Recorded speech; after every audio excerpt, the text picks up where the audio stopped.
ಅಧ್ಯಕ್ಷ ಸ್ಥಾನಕ್ಕೆ ದದ್ದಲ್ ಬಸನಗೌಡ ರಾಜೀನಾಮೆ. ಪರಿಷ್ಕೃತ ಕನಿಷ್ಠ ವೇತನ ಜಾರಿಗೆ ಆಗ್ರಹಿಸಿ ಎಐಯುಟಿಯುಸಿ ನೇತೃತ್ವದಲ್ಲಿ ಪ್ರತಿಭಟನಾ ರ್ಯಾಲಿ. ಮಹಿಳಾ ಮೀಸಲಾತಿ ಕಾಯ್ದೆ ಯಥಾವತ್ ಜಾರಿಗೆ ಆಗ್ರಹಿಸಿ ಧರಣಿ. ಎಸ್ಐಆರ್ ಪ್ರಕ್ರಿಯೆಯಲ್ಲಿ ಮುಗಿಯದ ಗೊಂದಲ, ಲಭ್ಯವಾಗದ ಮತದಾರರ ಹೆಸರು ಡಿಲೀಟ್ ಮಾಡುವ ಹುನ್ನಾರ, ಶರಣ್ ಕುಮಾರ್ ಆರೋಪ. ತುಂಗಭದ್ರಾ ಕಾರ್ಮಿಕರ ವಿವಿಧ ಬೇಡಿಕೆಗಳಿಗೆ ಆಗ್ರಹಿಸಿ ಆಗಸ್ಟ್ 19ರಂದು ಬೆಂಗಳೂರಿನಲ್ಲಿ ಪ್ರತಿಭಟನೆ. 9ರಂದು ಶಾಸಕರುಗಳಿಗೆ ಮನವಿ, ನಾಗಲಿಂಗಸ್ವಾಮಿ. ಸಚಿವ ಸಂಪುಟದಲ್ಲಿ ಮಾದಿಗ ಸಮಾಜಕ್ಕೆ ಅನ್ಯಾಯ, ಎ ವಸಂತಕುಮಾರರಿಗೆ ಸಚಿವ ಸ್ಥಾನ ನೀಡಲಿ, ಮೌನೇಶ್ ಜಾಲವಾಡಗಿ.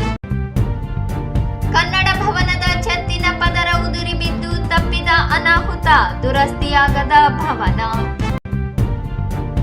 ವಿಚಾರಣಾಧೀನ ಕೈದಿ ಆತ್ಮಹತ್ಯೆಗೆ ತಿರುವು, ಮಾನಸಿಕ ದೈಹಿಕ ಕಿರುಕುಳ ನೀಡಿದ 3 ಜನರ ವಿರುದ್ಧ ಕೇಸ್ ದಾಖಲು. ಮತ್ತು ಸುಂಕೇಶ್ವರ ಹಾಳದಲ್ಲಿ ದಲಿತ ಮುಖಂಡನ ಕೊಲೆ, ವಿಶೇಷ ತನಿಖೆಗೆ ಆಗ್ರಹಿಸಿ ದಿಢೀರ್ ರಸ್ತೆ ತಡೆ. ಶ್ರೀ ಮಹರ್ಷಿ ವಾಲ್ಮೀಕಿ ಅಭಿವೃದ್ಧಿ ನಿಗಮದ ಅಧ್ಯಕ್ಷ ಸ್ಥಾನಕ್ಕೆ ಗ್ರಾಮೀಣ ಶಾಸಕ ದದ್ದಲ್ ಬಸನಗೌಡ ರಾಜೀನಾಮೆ ನೀಡಿದ್ದಾರೆ ಎಂದು ಹೇಳಲಾಗಿದೆ. ಸ್ವ ಇಚ್ಛೆಯಿಂದ ರಾಜೀನಾಮೆ ನೀಡುತ್ತಿರುವುದಾಗಿ ಉಲ್ಲೇಖಿಸಿ ರಾಜೀನಾಮೆ ಪತ್ರ ಸಲ್ಲಿಸಿದ್ದಾರೆ. ನಿಗಮ ಮಂಡಳಿಯ ಅಧ್ಯಕ್ಷರು ರಾಜೀನಾಮೆ ಸಲ್ಲಿಸಲು ಮುಖ್ಯಮಂತ್ರಿ ಮನವಿ ಮಾಡಿದ್ದರು. ಸಚಿವ ಸ್ಥಾನ ದೊರಕದೇ ಇರುವುದರಿಂದ ಇಬ್ಬರು ಶಾಸಕರು ಈಗಾಗಲೇ ಅಸಮಾಧಾನದಿಂದ ರಾಜೀನಾಮೆ ಸಲ್ಲಿಸಿದ್ದರು. ಈಗ ಮತ್ತೊಬ್ಬ ಶಾಸಕ ರಾಜೀನಾಮೆ ನೀಡಿದ್ದಾರೆ. ಎಸ್ಟಿ ಕೋಟಾದಲ್ಲಿ ಸಚಿವ ಸ್ಥಾನ ಆಕಾಂಕ್ಷಿಯಾಗಿದ್ದ ದದ್ದಲ್ ಬಸನಗೌಡ ದಿಢೀರ್ ರಾಜೀನಾಮೆ ನೀಡಿರುವುದು ಹಲವಾರು ಊಹಾಪೋಹಗಳಿಗೆ ಕಾರಣವಾಗಿದೆ. ಅವರೆಲ್ಲ ಅಸಮಾಧಾನ ವ್ಯಕ್ತಪಡಿಸಿಲ್ಲವಾದರೂ ರಾಜೀನಾಮೆ ಚರ್ಚೆಗೆ ಗ್ರಾಸವಾಗಿದೆ.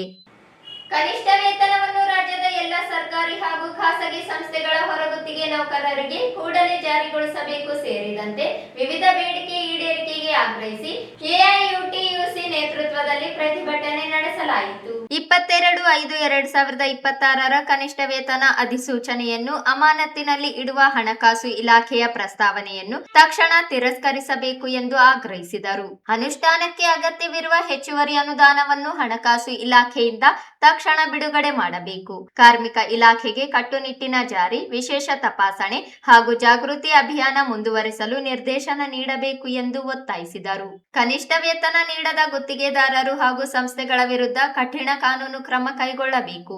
ಉಚ್ಚ ನ್ಯಾಯಾಲಯದಲ್ಲಿ ಸಲ್ಲಿಸಲಾಗುವ ಯಾವುದೇ ತಡೆಯಾಜ್ಞೆ ಅರ್ಜಿಗಳನ್ನು ಸರ್ಕಾರವು ಬಲವಾಗಿ ವಿರೋಧಿಸಬೇಕು. 9 ವರ್ಷಗಳಿಂದ ಕನಿಷ್ಠ ವೇತನ ಪರಿಷ್ಕರಣೆಗೆ ಕಾಯುತ್ತಿರುವ ಲಕ್ಷಾಂತರ ಹೊರಗುತ್ತಿಗೆ ಕಾರ್ಮಿಕರ ಬದುಕು ಇಂದು ತಮ್ಮ ನಿರ್ಧಾರದ ಮೇಲೆ ನಿಂತಿದೆ. ಕಾರ್ಮಿಕರಿಗೆ ಮತ್ತೆ ಅನ್ಯಾಯವಾಗದಂತೆ ತಾವು ವೈಯಕ್ತಿಕವಾಗಿ ಮಧ್ಯಪ್ರವೇಶಿಸಿ ಯಾವುದೇ ವಿಳಂಬವಿಲ್ಲದೆ ಪರಿಷ್ಕೃತ ಕನಿಷ್ಠ ವೇತನವನ್ನು ಜಾರಿಗೊಳಿಸಿ ಕಾರ್ಮಿಕ ಕುಟುಂಬಗಳಿಗೆ ನ್ಯಾಯ ಒದಗಿಸಬೇಕು ಎಂದು ಮನವಿ ಮಾಡಿದರು.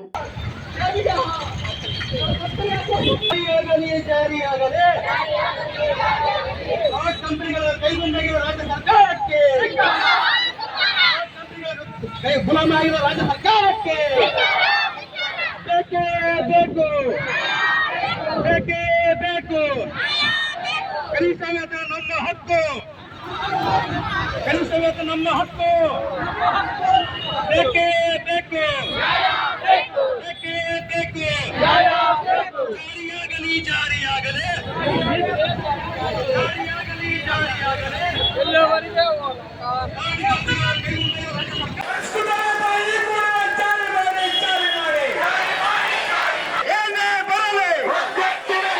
ಕಾರ್ಮಿಕರ ಐಕ್ಯತೆ ಚಿರಾಯವಾಗಲಿ, ಚಿರಾಯವಾಗಲಿ. ಕಾರ್ಮಿಕರ ಹೋರಾಟ ಒಗ್ಗಟ್ಟು ಚಿರಾಯವಾಗಲಿ. ಎಲ್ಲಿಯವರೆಗೆ ಹೋರಾಟ,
ಇವತ್ತು ನಮ್ಮ ಸಂಘಟನೆ AIUTUC ರಾಯಚೂರು ಜಿಲ್ಲಾ ಸಮಿತಿಯ ನೇತೃತ್ವದಲ್ಲಿ ನಮ್ಮ ಕರ್ನಾಟಕ ರಾಜ್ಯ ಸರ್ಕಾರ ಇತ್ತೀಚೆಗೆ ಕನಿಷ್ಠ ವೇತನವನ್ನು ಪರಿಷ್ಕರಣೆಗೊಳಿಸಿ ಏನು ಜಾರಿಗೆ ತಂದಿತ್ತು ಅದನ್ನು ಈಗ ಆರ್ಥಿಕ ಇಲಾಖೆಯ ಟಿಪ್ಪಣಿ ಮೇರೆಗೆ ಸಲಹೆ ಮೇರೆಗೆ ಹಿಂಪಡಿತಕ್ಕಂಥ ಒಂದು ಯೋಚನೆ ಮಾಡ್ತಾ ಇದೆ.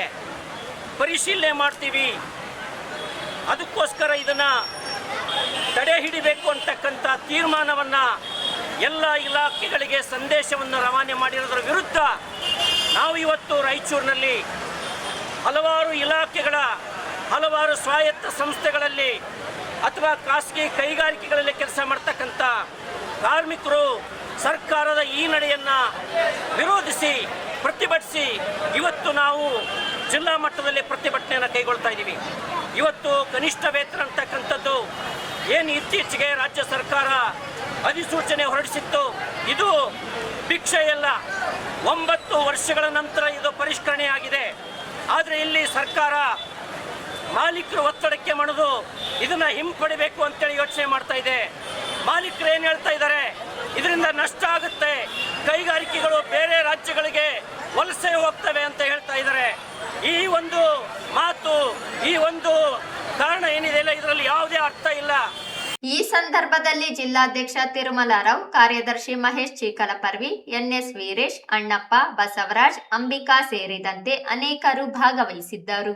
ಮಹಿಳೆಯರಿಗೆ 33% ರಾಜಕೀಯ ಮೀಸಲಾತಿ ಕಲ್ಪಿಸುವ ಸಂವಿಧಾನ 106ನೇ ತಿದ್ದುಪಡಿಯನ್ನು ಜನಗಣತಿ ಹಾಗೂ ಕ್ಷೇತ್ರ ಪುನರ್ವಿಂಗಡಣೆ ಷರತ್ತುಗಳಿಗೆ ಒಳಪಡಿಸದೆ ತಕ್ಷಣ ಜಾರಿಗೊಳಿಸಬೇಕು ಎಂದು ಆಗ್ರಹಿಸಿ ರಾಷ್ಟ್ರೀಯ ಮಹಿಳಾ ಮೀಸಲಾತಿ ಒಕ್ಕೂಟದ ಕರೆ ಮೇರೆಗೆ ಅಖಿಲ ಭಾರತ ಜನವಾದಿ ಮಹಿಳಾ ಸಂಘಟನೆ ಜಿಲ್ಲಾ ಘಟಕದ ವತಿಯಿಂದ ನಗರದ ಟಿಪ್ಪು ಸುಲ್ತಾನ್ ಉದ್ಯಾನವನದಲ್ಲಿ ಪ್ರತಿಭಟನೆ ನಡೆಸಲಾಯಿತು. ಪ್ರತಿಭಟನೆಯಲ್ಲಿ ಮಾತನಾಡಿದ ಮುಖಂಡರು, ಮಹಿಳೆಯರಿಗೆ 33% ರಾಜಕೀಯ ಮೀಸಲಾತಿ ಕಲ್ಪಿಸುವ ಸಂವಿಧಾನದ 106ನೇ ತಿದ್ದುಪಡಿಯನ್ನು ಕೇಂದ್ರ ಸರ್ಕಾರ ಜಾರಿಗೊಳಿಸಬೇಕಾದರೆ ಜನಗಣತಿ ಹಾಗೂ ಕ್ಷೇತ್ರ ಪುನರ್ವಿಂಗಡಣೆ ಪ್ರಕ್ರಿಯೆ ಪೂರ್ಣಗೊಳ್ಳಬೇಕೆಂಬ ಷರತ್ತುಗಳನ್ನು ವಿಧಿಸಿರುವುದು ಅನಗತ್ಯ ವಿಳಂಬಕ್ಕೆ ಕಾರಣವಾಗಿದೆ. ಆದ್ದರಿಂದ ಆ ಷರತ್ತುಗಳನ್ನು ತೆಗೆದುಹಾಕಿ ಯಾವುದೇ ವಿಳಂಬವಿಲ್ಲದೆ ಮಹಿಳಾ ಮೀಸಲಾತಿ ಕಾಯ್ದೆಯನ್ನು ಜಾರಿಗೊಳಿಸಬೇಕು ಎಂದು ಆಗ್ರಹಿಸಿದರು. ಕಳೆದ 1 ತಿಂಗಳಿನಿಂದ ಕರ್ನಾಟಕದಲ್ಲಿ ರಾಷ್ಟ್ರೀಯ ಮಹಿಳಾ ಮೀಸಲಾತಿ ಒಕ್ಕೂಟವು ರಾಜ್ಯಾದ್ಯಂತ ಜನಾಭಿಪ್ರಾಯ ರೂಪಿಸುವ ಅಭಿಯಾನ ನಡೆಸುತ್ತಿದೆ. ಸಮುದಾಯ ಸಭೆಗಳು, ಸಾರ್ವಜನಿಕ ಸಭೆಗಳು, ರಾಜಕೀಯ ಮುಖಂಡರು, ಗಣ್ಯ ವ್ಯಕ್ತಿಗಳು, ಸಾಹಿತಿಗಳು, ಸಮಾಜಮುಖಿ ಚಿಂತಕರು ಹಾಗೂ ವಿವಿಧ ಕ್ಷೇತ್ರಗಳ ಪ್ರಮುಖರನ್ನು ಭೇಟಿ ಮಾಡಿ ಮಹಿಳಾ ಮೀಸಲಾತಿ ಕಾಯ್ದೆಯನ್ನು ತಕ್ಷಣ ಜಾರಿಗೊಳಿಸುವಂತೆ ಬೆಂಬಲ ಕೋರಲಾಗಿದೆ. ರಾಜ್ಯದ ವಿವಿಧ ಭಾಗಗಳಿಂದ ಸಾವಿರಾರು ನಾಗರಿಕರು ಈ ಅಭಿಯಾನಕ್ಕೆ ಬೆಂಬಲ ಸೂಚಿಸಿರುವುದಾಗಿ ತಿಳಿಸಿದರು. ಈ ಹೋರಾಟವನ್ನು ಮತ್ತಷ್ಟು ಬಲಪಡಿಸುವ ಉದ್ದೇಶದಿಂದ ರಾಜ್ಯಾದ್ಯಂತ ಸಾರ್ವಜನಿಕ ಪ್ರತಿಭಟನೆಗಳನ್ನು ಹಮ್ಮಿಕೊಳ್ಳಲಾಗಿದ್ದು, ಕೇಂದ್ರ ಸರ್ಕಾರವು ಸಂಸತ್ತಿನ ಪ್ರಸಕ್ತ ಮುಂಗಾರು ಅಧಿವೇಶನದಲ್ಲಿಯೇ ಮಹಿಳಾ ಮೀಸಲಾತಿ ಕಾಯ್ದೆಯನ್ನು ಚರ್ಚಿಸಿ ಜನಗಣತಿ ಹಾಗೂ ಕ್ಷೇತ್ರ ಪುನರ್ವಿಂಗಡಣೆಯ ಷರತ್ತುಗಳನ್ನು ತೆಗೆದುಹಾಕಿ ತಕ್ಷಣ ಜಾರಿಗೊಳಿಸಬೇಕು ಎಂದು ಒತ್ತಾಯಿಸಲಾಯಿತು. ರಾಷ್ಟ್ರೀಯ ಮಹಿಳಾ ಮೀಸಲಾತಿ ಒಕ್ಕೂಟದ ಈ ಸಾರ್ವಜನಿಕ ಅಭಿಯಾನಕ್ಕೆ ನಿವೃತ್ತ ನ್ಯಾಯಮೂರ್ತಿ ವಿ. ಗೋಪಾಲ್ ಗೌಡ, ನಿವೃತ್ತ ನ್ಯಾಯಮೂರ್ತಿ HN ನಾಗಮೋಹನ್ ದಾಸ್, ಸಮಾಜ ಕಲ್ಯಾಣ ಸಚಿವ ಡಾಕ್ಟರ್ HC ಮಹದೇವಪ್ಪ, ಗ್ರಾಮೀಣಾಭಿವೃದ್ಧಿ ಮತ್ತು ಪಂಚಾಯತ್ ರಾಜ್ ಸಚಿವ ಈಶ್ವರ್ ಖಂಡ್ರೆ ಸೇರಿದಂತೆ ಹಲವಾರು ಗಣ್ಯರು ತಮ್ಮ ಬೆಂಬಲ ವ್ಯಕ್ತಪಡಿಸಿರುವುದಾಗಿ ತಿಳಿಸಿದರು. ಮಹಿಳೆಯರ ಸಮಾನ ರಾಜಕೀಯ ಪ್ರಾತಿನಿಧ್ಯವು ಸಂವಿಧಾನಾತ್ಮಕ ಹಕ್ಕಾಗಿದ್ದು, ಅದರ ಜಾರಿಯನ್ನು ಮತ್ತಷ್ಟು ವಿಳಂಬ ಮಾಡಬಾರದು. ಎಲ್ಲಾ ಪ್ರಜಾಪ್ರಭುತ್ವವಾದಿ ಶಕ್ತಿಗಳು, ಮಹಿಳಾ ಸಂಘಟನೆಗಳು, ನಾಗರಿಕ ಸಮಾಜ ಸಂಘಟನೆಗಳು, ಜನಪ್ರತಿನಿಧಿಗಳು ಹಾಗೂ ಸಾರ್ವಜನಿಕರು ಈ ಹೋರಾಟಕ್ಕೆ ಬೆಂಬಲ ನೀಡುವಂತೆ ರಾಷ್ಟ್ರೀಯ ಮಹಿಳಾ ಮೀಸಲಾತಿ ಒಕ್ಕೂಟ ಮನವಿ ಮಾಡಿದೆ.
ಪ್ರತಿಭಟನೆಯಲ್ಲಿ Shakuntala, Kavitha, Tunga, Renuka, Shanthakumar, H Padma, Baby, Raziya Begum, Pushpavathi, Devamma, Lakshmi, Khairunnisa Begum, Hussain B ಸೇರಿದಂತೆ ಅನೇಕರು ಭಾಗವಹಿಸಿದ್ದರು.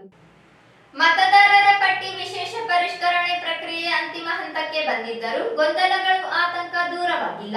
20% ಜನರು ಮತದಾನ ಹಕ್ಕು ಕಳೆದುಕೊಳ್ಳುವ ಆತಂಕ ಸೃಷ್ಟಿಯಾಗಿದ್ದು, ಚುನಾವಣಾ ಆಯೋಗ ಸ್ಪಷ್ಟತೆಯನ್ನು ನೀಡಬೇಕು ಎಂದು ಎಸ್ಐಆರ್ ವಿರೋಧಿ ಜಾತ್ಯತೀತ ಪಕ್ಷಗಳು, ಜನಪರ ಸಂಘಟನೆಗಳ ಒಕ್ಕೂಟದ ಸಂಚಾಲಕ ಶರಣಕುಮಾರ್ ದೂರಿದರು. ಅವರಿಂದು ಮಾಧ್ಯಮಗೋಷ್ಠಿ ಉದ್ದೇಶಿಸಿ ಮಾತನಾಡಿ, 34 ಲಕ್ಷ ಜನರು ದಾಖಲೆಗಳಿದ್ದರೂ ಮತದಾನ ಹಕ್ಕು ಕಳೆದುಕೊಳ್ಳುತ್ತಿರುವುದರ ಹಿಂದೆ ರಾಜಕೀಯ ದುರುದ್ದೇಶವಿದೆ. ಕೇಂದ್ರದ ಬಿಜೆಪಿ ಸರ್ಕಾರ ಹಾಗೂ ಚುನಾವಣಾ ಆಯೋಗಗಳು ಒಂದಾಗಿ ಮತದಾರರ ಹಕ್ಕು ಕಸಿಯುವ ಕೆಲಸ ಮಾಡುತ್ತಿವೆ. ಈಗಾಗಲೇ ಪಶ್ಚಿಮ ಬಂಗಾಳ, ಬಿಹಾರದಲ್ಲಿ ಆಗಿರುವ ಸ್ಥಿತಿಯೇ ಕರ್ನಾಟಕದಲ್ಲಿಯೂ ಆಗಲಿದೆ ಎಂದು ಆತಂಕ ವ್ಯಕ್ತಪಡಿಸಿದರು. ಬೆಂಗಳೂರು ನಗರವೊಂದರಲ್ಲಿಯೇ 40% ಮತದಾರರು ಪಟ್ಟಿಯಿಂದ ಹೊರಗುಳಿದರೆ, ಇನ್ನು ಗಡಿಭಾಗ ಹಾಗೂ ವಲಸೆ ಹೋಗುವ ಜಿಲ್ಲೆಗಳಲ್ಲಿ ಮತದಾರರ ಪಟ್ಟಿಯಿಂದ ವಂಚಿತವಾಗುವ ಸಾಧ್ಯತೆಗಳೇ ಹೆಚ್ಚಾಗಿವೆ. ಬಿಎಲ್ಒಗಳು ಮತದಾರರು ಸಿಗುತ್ತಿಲ್ಲ ಎಂದು ಕಾರಣ ನೀಡಿ ಮತದಾರರ ಪಟ್ಟಿಯಿಂದಲೇ ಹೊರಗುಳಿಸುವ ಕೆಲಸ ನಡೆಯುತ್ತಿದೆ ಎಂದರು. ಬಿಎಲ್ಒಗಳು ಮನೆ ಮನೆಗೆ ಭೇಟಿ ನೀಡಿದಾಗ ಸ್ಥಳಾಂತರಗೊಂಡವರು, ದೊರೆಯದೇ ಇರುವವರು ಜೀವಂತವಾಗಿದ್ದರೂ ಡಿಲೀಟ್ ಮಾಡಲಾಗುತ್ತಿದೆ. ಕೊಪ್ಪಳ, ಚಾಮರಾಜನಗರ, ಕೊಡಗು, ಚಿಕ್ಕಬಳ್ಳಾಪುರ, ಗದಗ, ಹಾಸನ, ಉತ್ತರ ಕನ್ನಡ ಜಿಲ್ಲೆಗಳಲ್ಲಿ 100ಕ್ಕೆ 100ರಷ್ಟು ಡಿಜಿಟಲೀಕರಣ ಪೂರ್ಣಗೊಂಡಿದೆ ಎಂದು ಘೋಷಿಸಲಾಗಿದೆ. ಆದರೆ ಗಣತಿ ನಮೂನೆ ಕೈಯಲ್ಲಿ ಹಿಡಿದು ಕುಳಿತಿರುವ ಮತದಾರರ ಹಕ್ಕು ಉಳಿಸಲು ಚುನಾವಣಾ ಆಯೋಗ ಯಾವ ಕ್ರಮವೂ ಕೈಗೊಂಡಿಲ್ಲ ಎಂದರು. ಮತದಾರರ ಪರಿಷ್ಕರಣೆ ಹೆಸರಿನಲ್ಲಿ ರಾಜಕೀಯ ಉದ್ದೇಶಗಳಿಂದ ಮತದಾರರನ್ನು ರದ್ದುಗೊಳಿಸಿ ವಿಕೃತ ಪಟ್ಟಿ ಸಿದ್ಧಗೊಳಿಸಲಾಗುತ್ತಿದೆ ಎಂದು ಆರೋಪಿಸಿದರು. ಮನಬಂದಂತೆ ಮತದಾರರನ್ನು ತೆಗೆದುಹಾಕುವುದು, ಬಿಟ್ಟು ಹೋದವರೆಂದು ನಮೂದಿಸುತ್ತಿರುವುದು ಪ್ರಜಾತಂತ್ರದ ವಿರೋಧಿಯಾಗಿದೆ ಎಂದರು. ಬಿಎಲ್ಒಗಳಿಗೆ ಸಮರ್ಪಕ ತರಬೇತಿ ನೀಡದೆ ಗಡಿಬಿಡಿಯಲ್ಲಿ ಪ್ರಕ್ರಿಯೆ ಪೂರ್ಣಗೊಳಿಸಲಾಗುತ್ತಿದೆ. ಮನೆಯಲ್ಲಿ ಇಲ್ಲದೆ ಇರುವವರನ್ನು ಡಿಲೀಟ್ ವೋಟರ್ಸ್ ಎಂದು ಪರಿಗಣಿಸಲಾಗುತ್ತಿದೆ. ದುಡಿಯಲು ಹೋದವರು ಸಹ ಡಿಲೀಟ್ ವೋಟರ್ಸ್ ಎಂದು ಪರಿಗಣಿಸುತ್ತಿರುವುದರಿಂದ ಸಾವಿರಾರು ಜನರು ಮತದಾನದ ಹಕ್ಕು ಕಳೆದುಕೊಳ್ಳುತ್ತಾರೆ. ಕಾರಣ, ಗಣತಿ ನಮೂನೆ ಹಂಚುವ ಅವಧಿಯನ್ನು ವಿಸ್ತರಿಸಬೇಕು, ದೋಷವನ್ನು ಸರಿಪಡಿಸಬೇಕು. ಸ್ಥಳಾಂತರಗೊಂಡವರು, ಮನೆಯಲ್ಲಿ ಇಲ್ಲದೆ ಇರುವವರನ್ನು ಡಿಲೀಟ್ ವೋಟರ್ಸ್ ಎಂದು ಪರಿಗಣಿಸಬಾರದು ಎಂದರು. ಜಾತ್ಯತೀತ ಪಕ್ಷಗಳು ಹಾಗೂ ಜನಪರ ಸಂಘಟನೆಗಳ ಒಕ್ಕೂಟ ಕರ್ನಾಟಕ ವತಿಯಿಂದ ಕರ್ನಾಟಕದಲ್ಲಿ ಎಸ್ಐಆರ್ ಪ್ರಕ್ರಿಯೆ ತಡೆಗೊಂಡಿರತಕ್ಕಂಥ ಅವಾಂತರಗಳ ಕುರಿತು ಹಾಗೂ ಈಗ ಆಗತಕ್ಕಂಥ ಒಂದಿಷ್ಟು ತೀವ್ರ ಸಮಸ್ಯೆಗಳ ಕುರಿತು ಈ ಮಾಧ್ಯಮ ಸುದ್ದಿಗೋಷ್ಠಿಯನ್ನು ಕರೆದಿರ್ತಕ್ಕಂಥ ಉದ್ದೇಶ, ಈಗಾಗಲೇ ರಾಜ್ಯದಲ್ಲಿ ನಾವು ರಾಜ್ಯಾದ್ಯಂತ 2-3 ಬಾರಿ ಪತ್ರಿಕಾಗೋಷ್ಠಿಯನ್ನ, ಜನಜಾಗೃತಿ ಜಾಥವನ್ನ, ಇಡೀ ರಾಜ್ಯಾದ್ಯಂತ ಎಸ್ಐಆರ್ ನಿಂದ ಆಗ್ತಕ್ಕಂಥ ಅವಾಂತರಗಳ ಬಗ್ಗೆ ಜನರಿಗೆ ಮನವರಿಕೆ ಮಾಡತಕ್ಕಂಥ ಪ್ರಯತ್ನವನ್ನು ನಾವು ಮಾಡ್ತೀವಿ. ಈಗ ಪ್ರಸ್ತುತ ಕರ್ನಾಟಕ ರಾಜ್ಯದಲ್ಲಿ ಎಸ್ಐಆರ್ ನಿಂದ ಆಗಿರ್ತಕ್ಕಂಥ ಅವಾಂತರಗಳನ್ನ ನೋಡಿದಾಗ ನಮ್ಮೆಲ್ಲರಿಗೂ ಕೂಡ ಒಂದು ಕ್ಷಣ ದಿಗಿಲು ಹುಟ್ಟುತ್ತಾ ಇದೆ. ಏನಪ್ಪಾ ಅಂತ ಹೇಳಿದ್ರೆ, ಎಸ್ಐಆರ್ ಕರ್ನಾಟಕದಲ್ಲಿ ಬಿಹಾರ ಮತ್ತು ಬಂಗಾಳಕ್ಕಿಂತಲೂ ಹೆಚ್ಚಿನ ಅವಾಂತರಗಳನ್ನು ಮತ್ತು ಅನಾಹುತಗಳನ್ನು ತಂದು ಹುಡುತಕ್ಕಂಥ ನಿಚ್ಚಳವಾಗಿರ್ತಕ್ಕಂಥ ಒಂದು ಸ್ಪಷ್ಟ ಒಂದು ಸಂದೇಶ ನಮ್ಮ ಮುಂದೆ ರವಾನೆಯಾಗಿದೆ. ಏನು ಈಗಾಗಲೇ ಬೇರ್ಲೆಗಳು ಮನೆ ಮನೆಗೆ ಎನ್ಯುಮರೇಷನ್ ಫಾರ್ಮ್ ಅನ್ನ ಕೊಡುವುದರ ಮುಖಾಂತರವಾಗಿ ಮತ ಪರಿಶೀಲನೆ ಪ್ರಕ್ರಿಯೆ ಮುಕ್ತಾಯ ಹಂತಕ್ಕೆ ತಲುಪಿರ್ತಕ್ಕಂಥದ್ದು ಇಂದು. ಇಂತಹ ಸಂದರ್ಭದಲ್ಲಿ ಆಘಾತಕಾರಿಯಾಗಿರ್ತಕ್ಕಂಥ ಅಂಶಗಳನ್ನ ಸ್ವತಃ ಚುನಾವಣಾ ಆಯೋಗ ಪ್ರಕಟಪಡಿಸಿದೆ. ರಾಜ್ಯದಲ್ಲಿ 1,10,00,000 ಅಧಿಕೃತ ಸಂಖ್ಯೆಯ ಪ್ರಕಾರ 1,10,59,288 ಮತದಾರರು ಡಿಲೀಟ್ ಪಟ್ಟಿಯಲ್ಲಿರ್ತಕ್ಕಂಥದ್ದು. ಅಲ್ಲದೆ ಅಂದ್ರೆ ಈ ರಾಜ್ಯದ 20% ಮತದಾರ ಹಕ್ಕನ್ನ ಕಳೆದುಕೊಂಡಿರ್ತಕ್ಕಂಥದ್ದು. ಅಂದ್ರೆ ಪ್ರತಿ 5 ಜನರಲ್ಲಿ ಒಬ್ರು ಪಟ್ಟಿಯಿಂದ ಹೊರಗುಳಿಯುವಂಥದ್ದು ಎಲ್ಲ ಸಾಧ್ಯತೆಗಳು ನಮ್ಮ ಮುಂದೆ ಇರ್ತಕ್ಕಂಥದ್ದು. ಅದೇ ರೀತಿಯಾಗಿ ಬೆಂಗಳೂರಿನ ಅಂತ ಮಹಾನಗರ ಆಗಿರ್ತಕ್ಕಂಥ ಬೆಂಗಳೂರಿನಲ್ಲಿ 40% ಮಂದಿ ಕಾಣೆಯಾಗಿದ್ದಾರೆ ಈ ಒಂದು ವೋಟರ್ ಲಿಸ್ಟ್ ಇಂದ. ಹಾಗಾಗಿ ಈ ಗಡಿ ಭಾಗದಲ್ಲಿರತಕ್ಕಂಥ ಹಾಗೂ ವಲಸೆ ಹೆಚ್ಚಾಗಿರ್ತಕ್ಕಂಥ ಜಿಲ್ಲೆಗಳಲ್ಲಿ ಬೃಹತ್ ಸಂಖ್ಯೆಯ ಮತದಾರರು ಮತದಾನದ ಹಕ್ಕನ್ನು ಕಳೆದುಕೊಂಡಿರುತ್ತಾರೆ. ಈ ಕಾರಣಕ್ಕಾಗಿ ಏನು ಇದು ಅಲ್ಲದೆ ಇಷ್ಟಕ್ಕೆ ಮುಗಿಯದೆ ಇನ್ನೊಂದು ಇದು ಮೊದಲನೇ ಹಂತದ ಒಂದು ಗಂಡಾಂತರವಾದ್ರೆ ಇನ್ನೆರಡು ಗಂಡಾಂತರಗಳು ನಮ್ಮನ್ನ ಕಾಡ್ತಕ್ಕಂಥದ್ದು. ನಮ್ಮ ಒಂದು ಪ್ರಶ್ನೆ ಏನಪ್ಪಾ ಅಂತ ಹೇಳಿದ್ರೆ, ಚುನಾವಣೆ ಆಯೋಗಕ್ಕೆ ನೀವು ಡಿಲೀಟ್ ಮಾಡಲು ಹೊರಟಿರ್ತಕ್ಕಂಥ 20 ಮತದಾರರಲ್ಲಿ 15% ಜನರು ಬೇರೆ ಕಡೆ ಸ್ಥಳಾಂತರಗೊಂಡಿರುವುದು ಮತ್ತು ಬೇರ್ಲುಗಳು ಮನೆಗೆ ಭೇಟಿ ನೀಡಿದಾಗ ಮನೆಯಲ್ಲಿ ಇಲ್ಲದವರು, ಶಿಫ್ಟ್ ಅಂಡ್ ಅಬ್ಸೆಂಟ್ ಅಂದರೆ ಸತ್ತವರು ಅಲ್ಲ, ಎರಡೂ ಕಡೆ ನೋಂದಣಿ ಆದವರು ಅಲ್ಲ ಇದ್ದಾರೆ, ಆದರೆ ಬೇರೆ ಕಡೆ ಇದ್ದಾರೆ, ಬೇರ್ಲುಗಳು ಹೋದಾಗ ಸಿಗಲಿಲ್ಲ. ಹೋರಾಟಗಾರ ಎಂಆರ್ ಭೇರಿ ಮಾತನಾಡಿ, ಎಸ್ಐಆರ್ ಪ್ರಕ್ರಿಯೆ ಹೆಸರಿಗೆ ಮಾತ್ರ ಪರಿಷ್ಕರಣೆಯಾಗಿದೆ, ಆದರೆ ಮತದಾರರನ್ನು ಡಿಲೀಟ್ ಮಾಡುವ ರಾಜಕೀಯ ಹುನ್ನಾರ ಬಿಜೆಪಿ ಮಾಡುತ್ತಿದೆ. ರಾಜ್ಯದ ಜನರ ಮತದಾನದ ಹಕ್ಕು ಕಸಿದುಕೊಳ್ಳುವುದನ್ನು ಕೂಡಲೇ ತಡೆಯಬೇಕೆಂದರು. ಮತದಾರರನ್ನ ಪಟ್ಟಿಗೆ ಸೇರಿಸಲಿಕ್ಕೆ ಮಾಡುವಂತ ಪ್ರಕ್ರಿಯೆ ಮತ್ತೆ ಸತ್ತಿರೋರ್ನ ಅಥವಾ ಶಿಕ್ಷಕರನ್ನ ಹೌದಲ್ವಾ, ಬೇರೆ ಬಂದಿರೋರಂತ ಬೇರೆ ದೇಶದಿಂದ ಬಂದಿರೋಂತ ಈಗ ಆ ರೀತಿ ಹೇಳ್ತಾನೆ. ನಿಮ್ಗೆ ಆತಂಕದನ್ನ ತೆಗೆದಂತ ಕಾನ್ಫಿಡೆಂಟ್ ಅದು ಆತಂಕ ಅಂತ ಹೇಳಿದ್ರಿಲ್ಲ ನೀವು ಯಾವ್ದು ಆತಂಕದ ಬಗ್ಗೆ ಹೇಳಿದ್ರಿ. ಹೌದೌದಾ ಸರ್, ಇದು ಪ್ರಜಾಪ್ರಭುತ್ವವನ್ನು ಕತ್ತಿಸುವಂತ ಕುತಂತ್ರ ನಡೆದ ಚುನಾವಣಾ ಆಯೋಗ ಮತ್ತು ಬಿಜೆಪಿ ಸೇರ್ಕೊಂಡು ಪ್ರಜಾಪ್ರಭುತ್ವವನ್ನು ಹಾಳು ಮಾಡಕತ್ತಾರ ಅನ್ನೋಂತ ಆತಂಕ ಇದೆ. ಬೇರೆ ಬೇರೆ ರಾಜ್ಯದಲ್ಲಿ ಇದು ನಡೆದಿದೆ. ಪಶ್ಚಿಮ ಬಂಗಾಳದಲ್ಲಿ 97 ಲಕ್ಷ ವೋಟರ್ನ ಡಿಲೀಟ್ ಮಾಡೋದ್ರ ಮೂಲಕ ಅವರು ಅಧಿಕಾರ ನಡೆದುಕೊಂಡಿದ್ದಾರೆ. ಇದು ಹಿಂಬಾಗಿಲಿನಿಂದ ಅಥವಾ ಮೋಸದಿಂದ ಕುತಂತ್ರದಿಂದ ಬಿಜೆಪಿ ಗೆಲ್ಲಿಸಲಿಕ್ಕೆ ಬಿಜೆಪಿ ಚುನಾವಣಾ ಆಯೋಗ ಒಂದಾಗಿ ಮಾಡುವಂತ ಕುತಂತ್ರ ಅನ್ನೋದು ಗೊತ್ತಾಗಿದೆ. ಈಗ ಬೇರೆ ದೇಶದವರು ಅಂತ ಹೇಳಿದ್ರು ಯಾರು ಕಾಂಗ್ರೆಸ್ ಇವಾಗ ವೋಟರ್ ಲಿಸ್ಟ್ ಯಾರು ಯಾರಿಗೆ ಆಗ್ತಾರೆ ಅಲ್ಲಿ ಹೋಗೋವರೆಗೂ ಗೊತ್ತಾಗಲ್ಲ. ಪಶ್ಚಿಮ ಬಂಗಾಳದಲ್ಲಿ ಅಲ್ಲೇ ಹೇಳ್ತೀವಿ. ಒಬ್ಬ ವೋಟ್ರು ಹೋಗಿ ಅಲ್ಲಿ ಪೋಲಿಂಗ್ ಬೂತಿಗೆ ಹೋಗಿ ಆತ ಯಾವ್ದು ಆಗ್ತಾನ ಅಲ್ಲ ಮತಾಧಿಕಾರ ಸರ್, ನೀವು ಬಿಜೆಪಿನಿ ಅಂತ ಹೆಂಗ್ ಹೇಳ್ತೀರಿ ಅಂತ. ಮತ್ತೆ ಪಶ್ಚಿಮ ಬಂಗಾಳದಲ್ಲಿ ಏನಾಯ್ತು ಚುನಾವಣೆ? ಹೆಂಗ್ ಬಂದ್ರು?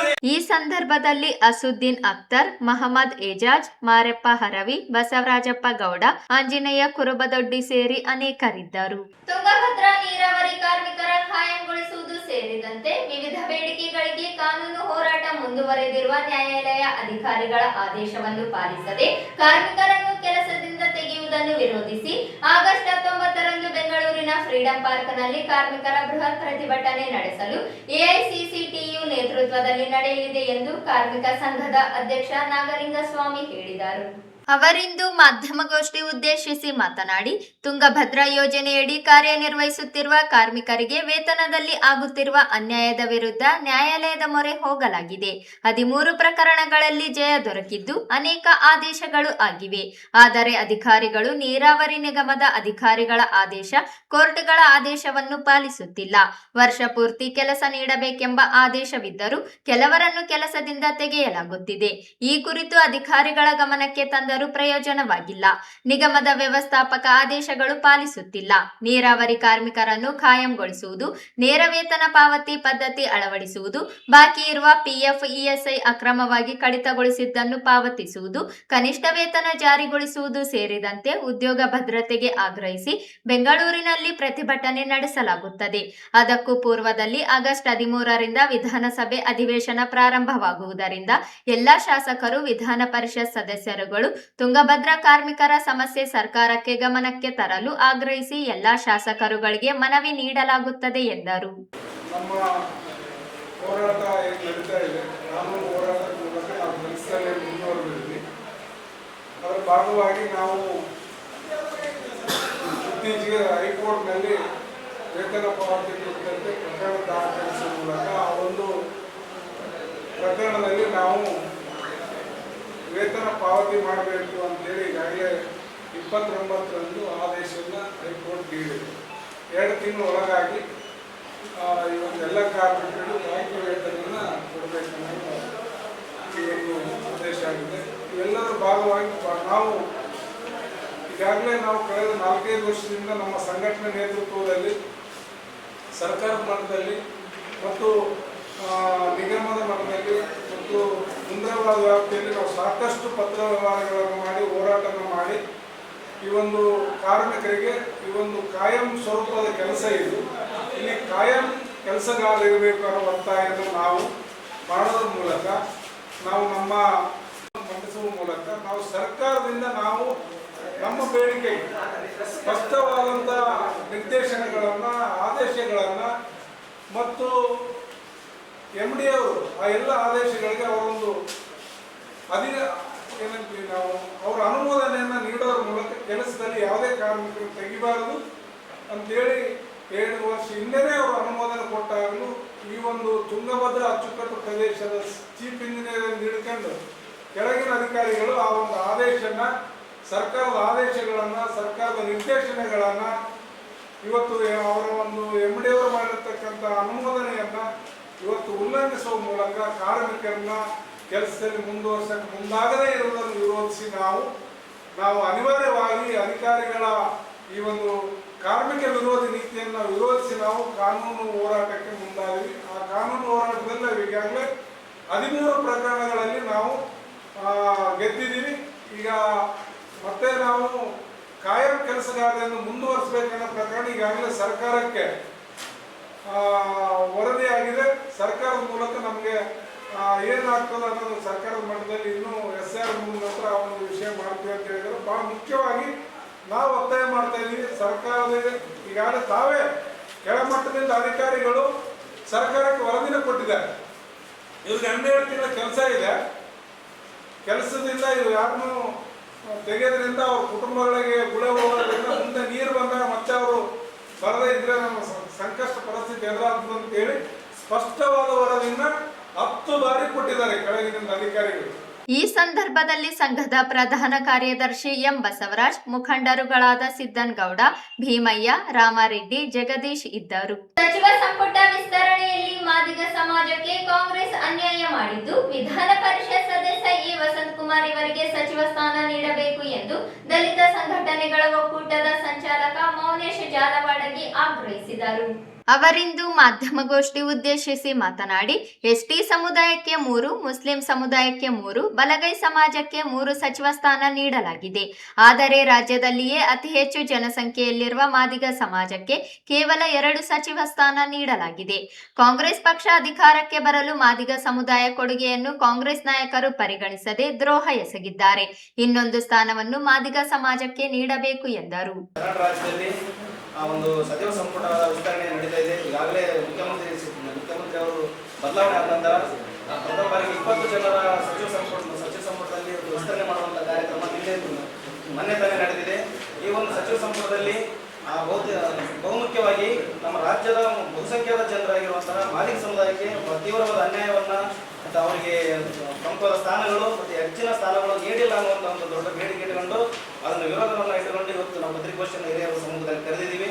ಏನಂತಂದ್ರೆ ನಮ್ಮ ಕರ್ನಾಟಕ ಈಗಿನ ಸಚಿವ ಸಂಪುಟದಲ್ಲಿ ಈಗ ಎಷ್ಟು ಸಮುದಾಯಕ್ಕೆ 3 ಸಚಿವ ಸ್ಥಾನವನ್ನು ನೀಡಿದ್ದಾರೆ. ಮುಸ್ಲಿಂ ಸಮುದಾಯಕ್ಕೆ ಕೂಡ 3 ಸಚಿವ ಸ್ಥಾನವನ್ನು ನೀಡಿದ್ದಾರೆ. ಅದೇ ರೀತಿಯಾಗಿ ಬಡ ಸಮುದಾಯಕ್ಕೆ, ಪರಿಶಿಷ್ಟ ಜಾತಿಯಲ್ಲಿ ಬರುವಂತಹ ಬಡ ಸಮುದಾಯಕ್ಕೆ ಕೂಡ 3 ಸಚಿವ ಸ್ಥಾನವನ್ನು ನೀಡಿದ್ದಾರೆ. ಆದರೆ ಕರ್ನಾಟಕದಲ್ಲಿ ಅತಿ ಹೆಚ್ಚು ಜನಸಂಖ್ಯೆಯನ್ನು ಹೊಂದಿರುವಂತಹ ಪರಿಶಿಷ್ಟರಲ್ಲಿ ಬಹುಸಂಖ್ಯಾತರಾಗಿರುವಂತಹ ಮಾದಿಗ ಸಮುದಾಯಕ್ಕೆ ಕೇವಲ 2 ಸಚಿವ ಸ್ಥಾನವನ್ನು ಕೊಡೋದ್ರ ಮುಖಾಂತರ ಮಾದಿಗರಿಗೆ ಕಾಂಗ್ರೆಸ್ ಪಕ್ಷ ಮಹಾದ್ರೋಹ ಮಾಡಿದೆ ಅನ್ನುವಂತಹ ಒಂದು ಉದ್ದೇಶವನ್ನು ಇಟ್ಟುಕೊಂಡು ಅದನ್ನ ತೀವ್ರವಾಗಿ ನಾವು ಖಂಡಿಸುವಂತಹ ವಿಷಯವಾಗಿ ಇವತ್ತು ಪತ್ರಿಕಾಗೋಷ್ಠಿ ಕರೆದಿದ್ದೀವಿ. ಹಾಗಾಗಿ ಮಾನ್ಯ ಸಿದ್ದರಾಮಯ್ಯ ಮುಖ್ಯಮಂತ್ರಿ ಅವರಿಗೆ, ಡಿ.ಕೆ. ಶಿವಕುಮಾರ್ ಅವರಿಗೆ ಮತ್ತು ನಮ್ಮ ಎಲ್ಲ ಹಿರಿಯರಿಗೆ, ಕಾಂಗ್ರೆಸ್ ಪಕ್ಷ ಹಿರಿಯರಿಗೆ ಈ ಮೂಲಕ ನಾವು ಹೇಳ್ತಾ ಇದ್ದೀವಿ ಏನಂತಂದ್ರೆ, ಬಹುಸಂಖ್ಯಾತ ಮಾದಿಗರಿಗೆ ಈ ಪರಿಶಿಷ್ಟ ಜಾತಿಯಲ್ಲಿ ಒಳ ಮೀಸಲಾತಿಯನ್ನು ಕಲ್ಪಿಸುವಾಗ ಕೂಡ ನೀವು ಏನು ಹೇಳಿದ್ರಿ ಅಂದ್ರೆ, ಇಬ್ಬರಿಗೂ ಎಡ ಮತ್ತು ಬಲ ಸಮುದಾಯಗಳು ಕ್ರಮವಾಗಿ ಸರಿಯಾಗಿ ಹಂಚಿಕೆಯನ್ನ ಮಾಡಿದ್ದೀರಿ ಒಳ ಮೀಸಲಾತಿಯಲ್ಲಿ. ಆದರೆ ಇವತ್ತು ನೀವು ಮಾದಿಗರಿಗೆ ಯಾಕೆ ಕೇವಲ 2 ಸಚಿವ ಸ್ಥಾನಗಳನ್ನು ಕೊಡೋದ್ರ ಮುಖಾಂತರ ನೀವು ಯಾಕೆ ಮೋಸ ಮಾಡಿದ್ರಿ, ಯಾಕೆ ದ್ರೋಹ ಮಾಡಿದ್ರಿ ಅನ್ನುವಂಥದ್ದನ್ನ ಇವತ್ತು ನಾವು ಗಂಟಾಘೋಷವಾಗಿ ಪತ್ರಿಕಾಗೋಷ್ಠಿ ಮುಖಾಂತರ ನಾವು ಹೇಳ್ತಾ ಇದ್ದೀವಿ. ಯಾಕಂದ್ರೆ ಬಹುಸಂಖ್ಯಾತರಿರುವಂಥ ಮಾದಿಗರು ಇವತ್ತು ಎಲ್ಲ ರೀತಿಯಿಂದ ನಾವು ಹಿಂದುಳಿದಿದ್ದೀವಿ. ಆರ್ಥಿಕವಾಗಿ, ಸಾಮಾಜಿಕವಾಗಿ ಶೋಷಿತರಂತಂದ್ರೆ ಅದು ಮಾದಿಗ ಸಮುದಾಯ.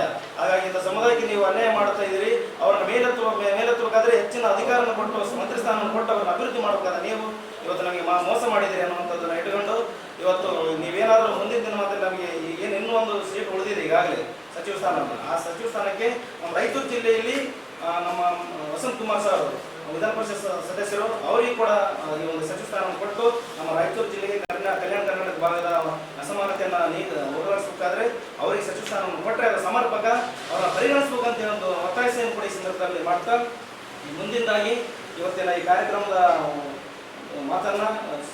ಮಾತಾ ಶಕ್ತಿ ಮಹಿಳಾ ಸಂಘಟನೆ ರಾಜ್ಯಾಧ್ಯಕ್ಷೆ ವಿಜಯರಾಣಿ ಮಾತನಾಡಿ, ಕಾಂಗ್ರೆಸ್ ಸರ್ಕಾರ ಸಚಿವ ಸಂಪುಟ ವಿಸ್ತರಣೆಯಲ್ಲಿ ಮಹಿಳೆಯರಿಗೆ ಅಧಿಕಾರ ನೀಡಿಲ್ಲ, ಅಲ್ಲದೆ ಮಾದಿಗ ಸಮಾಜಕ್ಕೆ ನ್ಯಾಯ ಕೊಟ್ಟಿಲ್ಲ. ಓಟಿಗಾಗಿ ಮಾತ್ರ ಮಾದಿಗರು ಬೇಕು, ಅಧಿಕಾರಕ್ಕೆ ಅಲ್ಲ ಎಂದು ಕಾಂಗ್ರೆಸ್ ಧೋರಣೆ ಖಂಡನೀಯವಾಗಿದೆ. ಕೂಡಲೇ ಕಲ್ಯಾಣ ಕರ್ನಾಟಕ ಜಿಲ್ಲೆಗಳ ಮಾದಿಗ ಸಮಾಜದ ಏಕೈಕ ನಾಯಕರಾದ ಎ ವಸಂತ್ ಕುಮಾರ್ ಇವರಿಗೆ ಸಚಿವ ಸ್ಥಾನ ನೀಡಬೇಕು ಎಂದರು. ಕಾಂಗ್ರೆಸ್ ಪಕ್ಷದಲ್ಲಿ ಸುಮಾರು ವರ್ಷಗಳಿಂದ ಇಲ್ಲಿ ಕಾಂಗ್ರೆಸ್ ಪಕ್ಷ ನಮ್ಮ ರಾಜ್ಯದಲ್ಲಿ ಮತ್ತು ದೇಶದಲ್ಲಿ ಮುನ್ನಡೆಯಲ್ಲಿದೆ ಅಂತಂದ್ರೆ ಅದು ದಲಿತ ಸಮುದಾಯಗಳ ಕಾರಣ. ಎಲ್ಲರೂ ಶ್ರಮವಂತರಾಗಿ ಅವರ ಒಂದು ಶ್ರಮದಿಂದಲೇ ಇವತ್ತು ಪಕ್ಷದಲ್ಲಿ ಅವರು ಟಿಕೆಟ್ ಕೊಡಬಾರ್ದು, ತಮ್ಮ ಒಂದು ಮನೋಭಾವನೆಯಿಂದ ಒಳ್ಳೆಯ ಒಂದು ನಿರಂತರ ಶ್ರಮದಿಂದ ಇವತ್ತು ಪಕ್ಷದಲ್ಲಿ ದುಡ್ತಾ ಇದ್ದಾರೆ ಮಾದಿಗ ಸಮುದಾಯದ. ಆದರೆ ಇಲ್ಲಿ ಮೊನ್ನೆ ಏನು ಸಚಿವ ಸಂಪುಟ ಮಾಡಿದರೆ ಅಲ್ಲಿ ತುಂಬ ಮೋಸ ಆಗಿತ್ತು ಮತ್ತು ಅನ್ಯಾಯವಾಗಿದ್ದನ್ನು ನಾವು ಇಲ್ಲಿ ಖಂಡನೆ ಮಾಡ್ತಾ ಇದ್ದೀವಿ.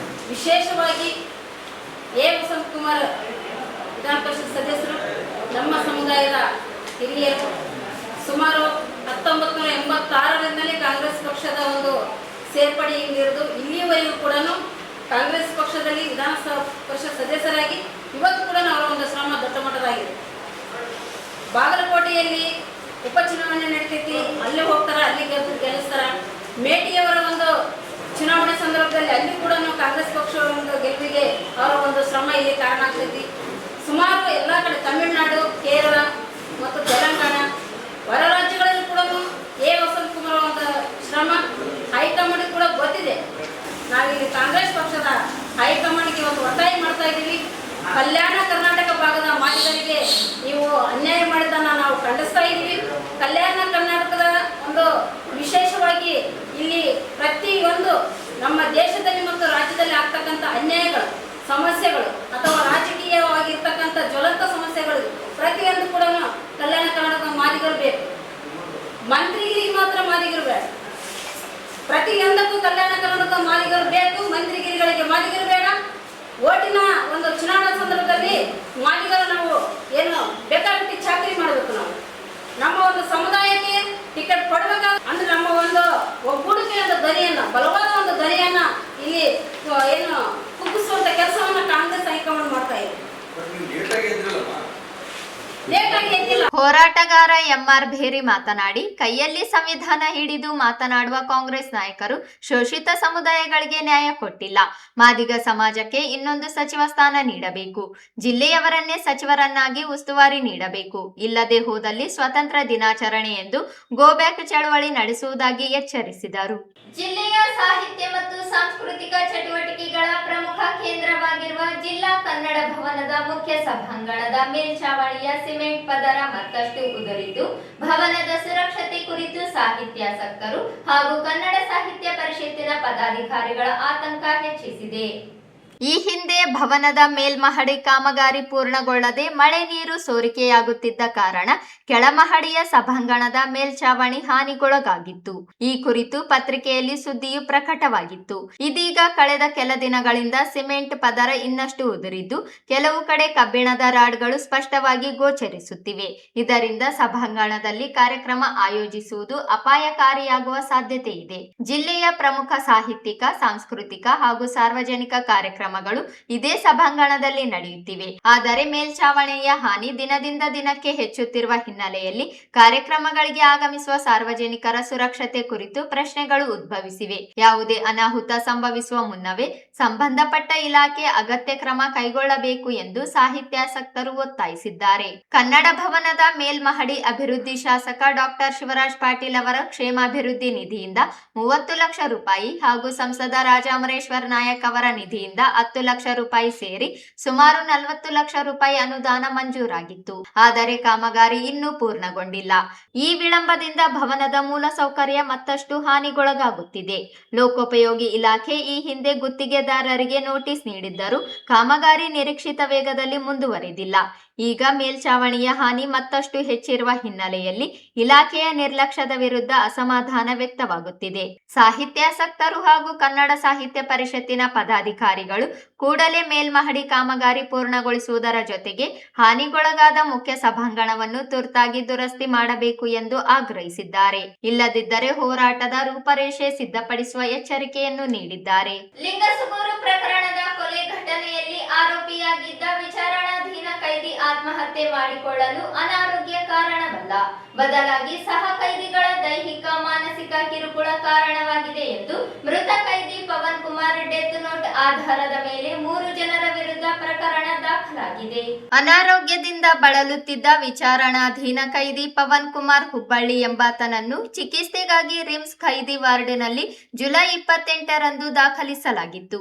ಆತನು ಶೌಚಾಲಯಕ್ಕೆ ಹೋಗುವುದಾಗಿ ಹೇಳಿ ಶೌಚಾಲಯದ ಕಿಟಕಿಗೆ ನೇಣು ಹಾಕಿಕೊಂಡು ಆತ್ಮಹತ್ಯೆ ಮಾಡಿಕೊಂಡಿದ್ದ. ಮೃತ ವ್ಯಕ್ತಿ ದೇಹ ಮರಣೋತ್ತರ ಪರೀಕ್ಷೆಗೆ ಕೊಂಡೊಯ್ದಾಗ ಡೆತ್ ನೋಟ್ ದೊರಕಿದ್ದು ಸಹ ಕೈದಿಗಳಾದ ಪ್ರಭಾಕರ್ ರೆಡ್ಡಿ, ವಿನಯ್ ರೆಡ್ಡಿ, ಮಹೇಶ ರಾಳದೊಡ್ಡಿ, ಶಿವರಾಜ ಸಿರವಾರ ಎಂಬುವವರ ಕಿರುಕುಳವೇ ಕಾರಣವೆಂದು ಡೆತ್ ನೋಟ್ನಲ್ಲಿ ಬರೆದಿದ್ದರಿಂದ ಜಿಲ್ಲಾ ಕಾರಾಗೃಹದ ಅಧಿಕಾರಿ ಅನಿತಾ ಹಿರೇಮನಿ ನೀಡಿದ ದೂರಿನ ಮೇರೆಗೆ ಮಾರ್ಕೆಟ್ ಯಾರ್ಡ್ ಠಾಣೆಯಲ್ಲಿ ದೂರು ದಾಖಲಾಗಿದೆ. ಚಿಕಿತ್ಸೆಗಾಗಿ ರಿಮ್ಸ್ ಆಸ್ಪತ್ರೆಯ ಕೈದಿಗಳ ವಾರ್ಡ್ನಲ್ಲಿ ದಾಖಲಾಗಿದ್ದಾಗ ಸಹ ಕೈದಿಗಳಾದ ಪ್ರಭಾಕರ್ ರೆಡ್ಡಿ, ವಿನಯ್ ರೆಡ್ಡಿ, ಮಹೇಶ ರಾಳದೊಡ್ಡಿ ಮತ್ತು ಶಿವರಾಜ ಸಿರವಾರ ಸೇರಿ ಇನ್ನಿಬ್ಬರು ಸೇರಿ ನಿತ್ಯವೂ ಮಾನಸಿಕ ಮತ್ತು ದೈಹಿಕ ಹಿಂಸೆ ನೀಡಿ ಕೀಳಾಗಿ ನೋಡುತ್ತಿದ್ದರು. ಅವಾಚ್ಯವಾಗಿ ನಿಂದಿಸುತ್ತಿರುವುದಲ್ಲದೆ ಟಿಬಿ ಕಾಯಿಲೆ ಇರುವುದರಿಂದ ದೈಹಿಕವಾಗಿ ಚಿತ್ರಹಿಂಸೆ ನೀಡಿ ಊಟ ಮಾಡುವಾಗ ತಟ್ಟೆಯಲ್ಲಿ ಉಗಿಯುವುದು, ನೀರು ಹಾಕುವುದು, ಗಂಜಿ ತೆಗೆದುಕೊಂಡು ಇಟ್ಟರೆ ಚೆಲ್ಲಿ ಮಾನಸಿಕ ಕಿರುಕುಳ ನೀಡಿದ್ದರಿಂದ ಮನನೊಂದು ಆತ್ಮಹತ್ಯೆಗೆ ಶರಣಾಗಿದ್ದು ಕಾರಣ ಎಂದು ಡೆತ್ ನೋಟ್ನಲ್ಲಿ ಬರೆದಿರುವುದಾಗಿ ಜಿಲ್ಲಾ ಕಾರಾಗೃಹ ಅಧಿಕಾರಿ ನೀಡಿದ ದೂರಿನ ಮೇರೆಗೆ ಆರೋಪಿಗಳ ವಿರುದ್ಧ 108, 54, 352 ಸಹಿತ 35 BNS ಪ್ರಕಾರ ಪ್ರಕರಣ ದಾಖಲಾಗಿದೆ. ನಗರದಲ್ಲಿ ನಡೆದ ಘರ್ಷಣೆ ಪ್ರಕರಣದಲ್ಲಿ ಬಂಧಿತರಾಗಿ ವಿಚಾರಣಾಧೀನ ಕೈದಿಗಳು ಚಿಕಿತ್ಸೆಗಾಗಿ ರಿಮ್ಸ್ ಆಸ್ಪತ್ರೆಗೆ ದಾಖಲಾಗಿತ್ತು. ಸಹ ಕೈದಿಗಳು ಕಿರುಕುಳ ನೀಡಿದ್ದರಿಂದ ಮತ್ತೊಂದು ಪ್ರಕರಣ ಎದುರಿಸುವಂತಾಗಿದೆ. ಹಳೆ ವೈಷಮ್ಯದಿಂದ ಯುವಕನನ್ನು ಕೊಲೆ ಮಾಡಿರುವ ಘಟನೆ ದೇವದುರ್ಗ ತಾಲೂಕಿನ ಹದ್ದಿನಾಳ ಗ್ರಾಮದಲ್ಲಿ ಮಂಗಳವಾರ ರಾತ್ರಿ ಜರುಗಿದೆ. ಯುವಕನನ್ನು 35 ವರ್ಷದ ಭೂಮಾನಂದ ಹದ್ದಿನಾಳ ಎಂದು ಗುರುತಿಸಲಾಗಿದೆ. ಸ್ವಗ್ರಾಮದಿಂದ ಸುಂಕೇಶ್ವರಹಾಳ ಗ್ರಾಮಕ್ಕೆ ಬಂದು ಚಿಕನ್ ತೆಗೆದುಕೊಳ್ಳಲು ಬಂದಾಗ ಈ ಘಟನೆ ಜರುಗಿದೆ. ಕೊಲೆಗೆ ಹಳೆ ದ್ವೇಷವೋ ವೈಯಕ್ತಿಕ ದ್ವೇಷವೋ ನಿಖರವಾದ ಕಾರಣ ಇನ್ನೂ ತಿಳಿದು ಬಂದಿಲ್ಲ. ಗಬ್ಬೂರು ಠಾಣೆಯಲ್ಲಿ ಪ್ರಕರಣ ದಾಖಲಾಗಿದ್ದು ಪೊಲೀಸರು ತನಿಖೆ ಕೈಗೊಂಡಿದ್ದಾರೆ.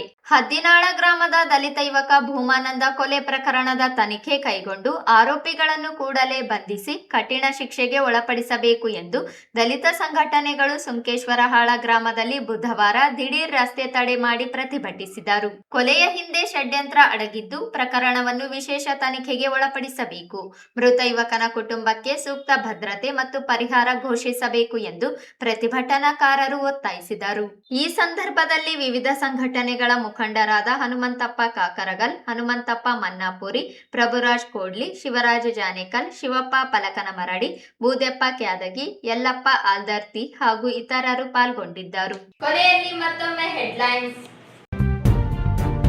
ವಾಲ್ಮೀಕಿ ಅಭಿವೃದ್ಧಿ ನಿಗಮದ ಅಧ್ಯಕ್ಷ ಸ್ಥಾನಕ್ಕೆ ದದ್ದಲ್ ಬಸನಗೌಡ ರಾಜೀನಾಮೆ. ಪರಿಷ್ಕೃತ ಕನಿಷ್ಠ ವೇತನ ಜಾರಿಗೆ ಆಗ್ರಹಿಸಿ ಎಐಯುಟಿಯುಸಿ ನೇತೃತ್ವದಲ್ಲಿ ಪ್ರತಿಭಟನಾ ರ್ಯಾಲಿ. ಮಹಿಳಾ ಮೀಸಲಾತಿ ಕಾಯ್ದೆ ಯಥಾವತ್ ಜಾರಿಗೆ ಆಗ್ರಹಿಸಿ ಧರಣಿ. ಎಸ್ಐಆರ್ ಪ್ರಕ್ರಿಯೆಯಲ್ಲಿ ಮುಗಿಯದ ಗೊಂದಲ, ಲಭ್ಯವಾಗದ ಮತದಾರರ ಹೆಸರು ಡಿಲೀಟ್ ಮಾಡುವ ಹುನ್ನಾರ, ಶರಣ್ ಕುಮಾರ್ ಆರೋಪ. ತುಂಗಭದ್ರಾ ಕಾರ್ಮಿಕರ ವಿವಿಧ ಬೇಡಿಕೆಗಳಿಗೆ ಆಗ್ರಹಿಸಿ ಆಗಸ್ಟ್ 19ರಂದು ಬೆಂಗಳೂರಿನಲ್ಲಿ ಪ್ರತಿಭಟನೆ. 9ರಂದು ಶಾಸಕರುಗಳಿಗೆ ಮನವಿ, ನಾಗಲಿಂಗಸ್ವಾಮಿ. ಸಚಿವ ಸಂಪುಟದಲ್ಲಿ ಮಾದಿಗ ಸಮಾಜಕ್ಕೆ ಅನ್ಯಾಯ, ಎ ವಸಂತಕುಮಾರರಿಗೆ ಸಚಿವ ಸ್ಥಾನ ನೀಡಲಿ, ಮೌನೇಶ್ ಜಾಲವಾಡಗಿ. ಕನ್ನಡ ಭವನದ ಛತ್ತಿನ ಪದರ ಉದುರಿ ಬಿದ್ದು ತಪ್ಪಿದ ಅನಾಹುತ, ದುರಸ್ತಿಯಾಗದ ಭವನ. ವಿಚಾರಣಾಧೀನ ಕೈದಿ ಆತ್ಮಹತ್ಯೆಗೆ ತಿರುವು, ಮಾನಸಿಕ ದೈಹಿಕ ಕಿರುಕುಳ ನೀಡಿದ 3 ಜನರ ವಿರುದ್ಧ ಕೇಸ್ ದಾಖಲು. ಮತ್ತು ಸುಂಕೇಶ್ವರಹಾಳದಲ್ಲಿ ದಲಿತ ಮುಖಂಡನ ಕೊಲೆ, ವಿಶೇಷ ತನಿಖೆಗೆ ಆಗ್ರಹಿಸಿ ದಿಢೀರ್ ರಸ್ತೆ ತಡೆ. ಇದಿಷ್ಟು ಇವತ್ತಿನ ಸುದ್ದಿಗಳು. ಪ್ರಮುಖ ಸುದ್ದಿಗಳಿಗಾಗಿ ನೋಡ್ತಾ ಇರಿ ಮೆಘಾ ನ್ಯೂಸ್.